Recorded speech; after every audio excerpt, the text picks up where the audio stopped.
Ngane zakwethu eSouth Africa, 25 July kobe kulesihlanu into encane isiphumela obala ukuthi iyayidedela i-album ingoma zo-14 waseveza ubuhlakani noma ubuciko akabenzile kule album izinto ezithe kwehluka kunalama album akahleze wakhipha.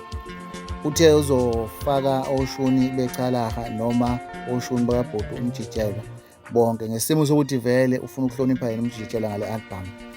Uphinde futhi wakuveza ukuthi nomnqobi nomjulisi bakhona kwenye ingoma bafeature-ishile okuyinkunzi lezo futhi enamandla. Siyazi ukuthi ngonyaka odlule noma siqala lo nyaka zalala number 2 kuhlukanisa unyaka, okusho ukuthi-ke abantu abanamandla, kanti nayo into encane okwawuhlukanisa unyaka mangaphosisi 2019 or 20 okwawuhlukanisa unyaka into encane, lokho singakukhohlwa. So ngicabanga ukuthi-ke le album ngezinto akayishoyo noma le ngoma ethi akathi nomnqobi nomjulisi iyona ngoma ezodla abantu, iyona ngoma ezoba nesupport enkulu kuyena, iyona ngoma ezomenzela izinto zenzeke. Okunye futhi akakuveza ensukwini ukuthi kule album akayimisele ngokudla ngisho isente, yonke imali yakhona uyimisele ngokuthi ihambe iye enganeni kabhuti uMjijelwa ziyothola isupport njengezinye iy'ngane. Sizokhumbula ukuthi yini enza lokho, ingoba uyasho ukuthi uhlonipha uMjijelwa futhi uyabonga ngento akayenza kuyena ukuthi amsize, amfake emculweni, amfundise umculo. Akhona amavidiyo akhe la akachaza khona leyo nkulumo leyo.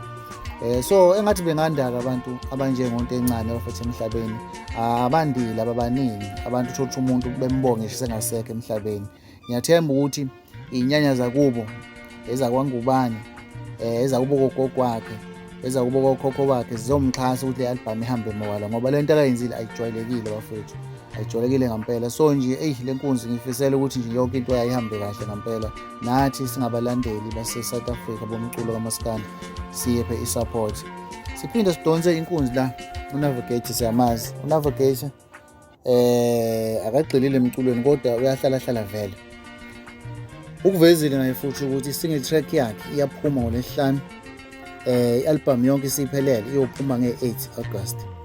Ukuvezile lokho sike sayibona iy'thombe sabona la kakhuluma khona ufeature-ishe inkosazana u-Azani u-Azani lo wafeature-ishe uBig Zulu, ukhona futhi unaney'ngoma zakhe nje usisi. Kuyinto enhle futhi ukubona lokhu iqhubeke njalo lento ukuthi abaculi basemzansi belokhu beyifeature-ishene kanjalo, ngoba lento izokwenza ukuthi kube nobumbano, kuhlonishwane emculweni, ungababikho umculi ozothatha omunye umculo wabantu kancane noma babukele phansi.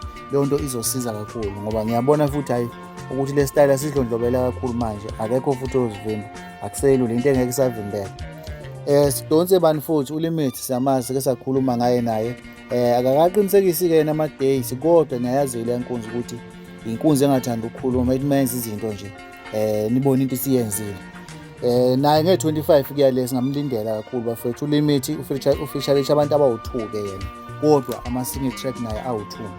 Enye ufeature-ishe uNkosazana Dothe, siyamazi from amapiano, kuzoba uGatsheni umalume webhodlela, siyamazi futhi umalume kakhulu.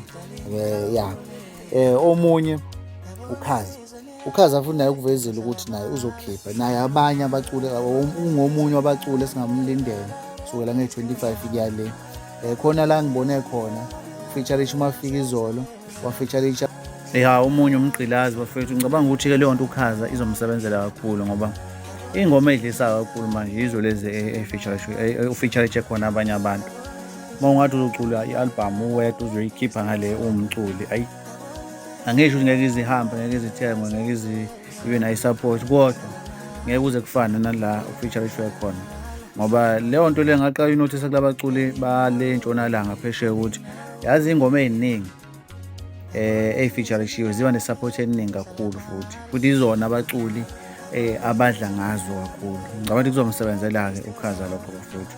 Omunye singamlindela futhi nge-1 August uMjabulisi bafethu wakuveza naye uMjabulisi ukuthi uyayidedela impela nge-1 August.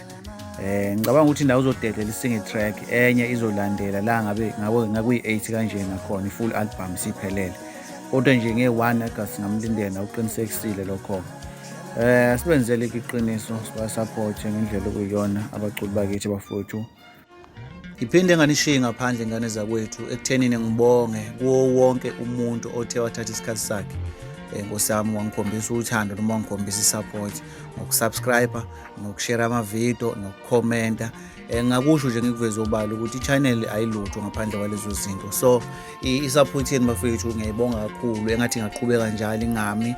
NoNkulunkulu futhi anandisele la nithatha khona, anivulele ney'ndlela zenu enihambayo enifisa ukufika kuzona, amaphupho enu, amagoleni ukuthi anikhanyisele.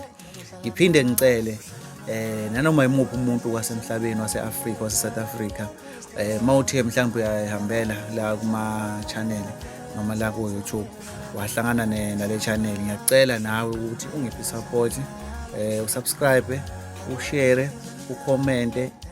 Umuntu ngabantu, i-channel le idinga i-support ukuze iye phezulu. Shuthi lokho kuvela ngosobala ukuthi ayilutho ngaphandle kwenu. Ngiyacela bafethu ningapheli amandla, ningapheli umoya.